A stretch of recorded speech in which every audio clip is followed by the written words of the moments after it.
Texas. Visit AAA.com for a quote on auto insurance. A 6-0 lead for Dallas against the Rebs. Here's West on the drive, and he gets the reverse. The good game he had against Phoenix on Wednesday night that I referenced.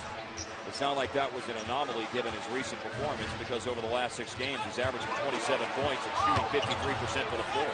Howard was turned away by Rasul, Butler, and Armstrong at the rim.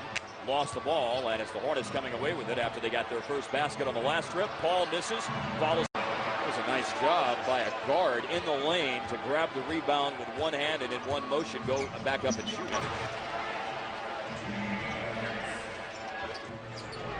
Now it's Paul left alone for a jump shot that he hits. Chris Paul, averaging nearly 23 points a game. He's 10th in the league in scoring. A job well done right there. Played nearly 4 minutes. Mavericks had a 7-point lead. West with a jumper. Good over Dampier. Very difficult cover for Rick Carlisle. And I know one thing that you have spoken of since the game the other night as Paul rattles in a jumper is how pleased you were to see Howard demonstrate the toughness that he showed in the game on Wednesday night. Gets the assist on that bucket by Howard, and then it's Paul coming back to score at the other end. Well, Paul's going to try. He's going to accept more responsibility. With no Chandler, Posey not in the ball game on yet. the strip, will they get him? On the move, Terry. He has it stripped. All of those opportunities, and Dallas never could get one to go in the hole. Well, I tell you what, Howard never quit. You talk about consistency. Oh! David West lays it in. See, it makes a difference when you get Les back in there and you get Paul back in there. Pokes it into the backcourt. There he got held. Yes, he did. He got held by West. Never had a chance to go chase down the ball. Ball in the lane, missed the teardrop. Marks comes up over the back of Dirk to get the rebounds, and New Orleans has it back. And Paul with the step back. And he gets the bounce. 3 minutes left in the half, and it's 24-28 Dallas. 21 was the biggest lead.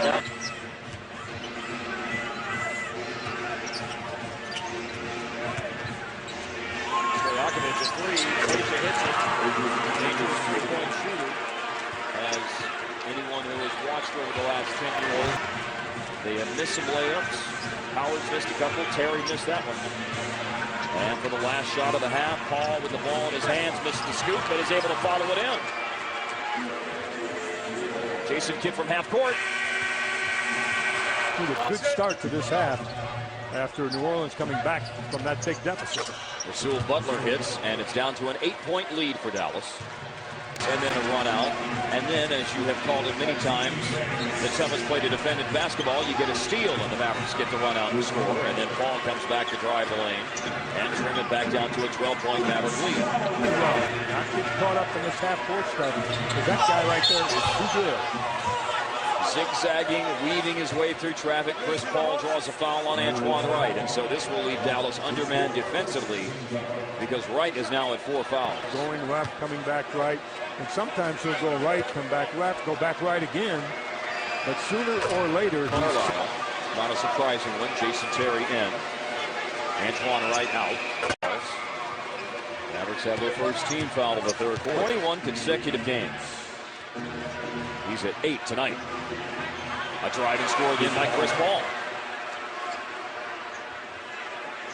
He can get a shot whenever he wants it. And you would like to play him in such a manner that if he's going to get a shot, it's a jump shot rather than a drive to the hoop. Easier said than done. Mavericks moving the ball nicely. Kidd for 3. Comes up short. Dampier could not get over the top of Melvin Ely to tap that back. And now Paul, the spin move, and he finds Ely to the bucket. He's a handful, man. The assist for Paul. Good move. Gave the ball up to Dirk. The defense sends a double team his way. Kidd misses, and the long rebound is grabbed by Chris Paul. And now Paul breaking down the defense, laying it in.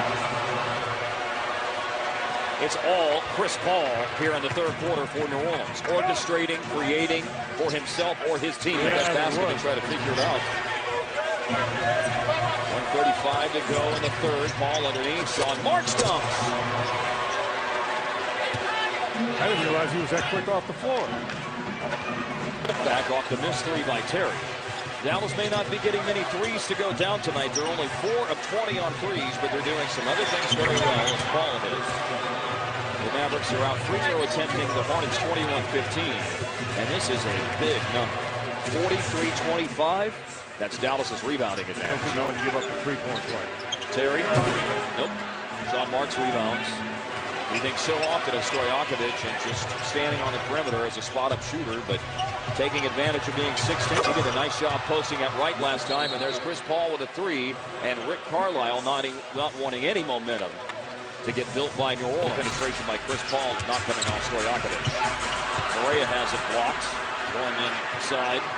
A scoreless 9 minutes tonight for Correa, who's played so very well over the last 8 games. Dallas called him. Reads that situation a little bit better than that. The one thing about JJ is he'll play through it. You know, you saw him pat himself on the chest as much as to say, look, my fault, not a real good decision. I understand, but he'll play right through it. Playing the first round, that Denver game against Portland. Jump shot over Butler is missed. David West with a rebound. And with 5:20 remaining, it's Dallas a 92-76 lead. Paul's last 2 free throws gave him 34 points. Yet Dallas finds themselves in front by double digits, and they have been in front double digits most of this game. 3 by Paul, 92-79, 5 minutes to play. Paul came into this game against the Mavericks in 2 earlier games this year, averaging 30 points and 13 assists. Kidd is defending. They double. Now Paul with 55 seconds to play. Shot clock's it back to Paul for 3 and good. And a timeout is taken by Dallas with 53.5 remaining. And it's a 15-1 New Orleans run. 3-pointers by Butler and Paul have made it too close for comfort at American Airlines Center.